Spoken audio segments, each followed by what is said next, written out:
Welcome to Coxie's Picks. If you like what you see, don't forget to subscribe. Enjoy. Hello again everyone. I made a little visual aid for little man so he could understand what he is trying to do when picking handcuffs.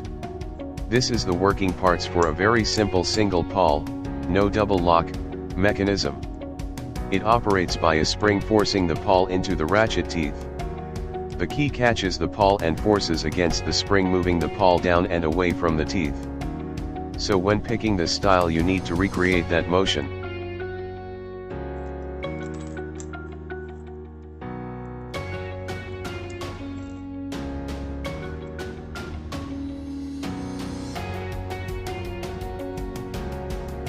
Here I'm using a hook.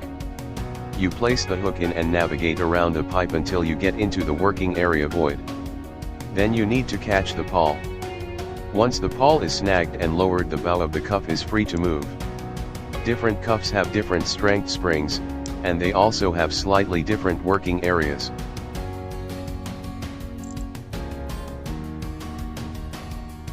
When shimming cuffs you are applying a force against the pawl and spring, moving it down and allowing the teeth disengage.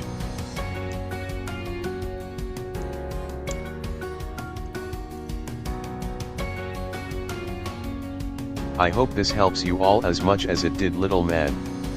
Stay safe and I will see you all next time.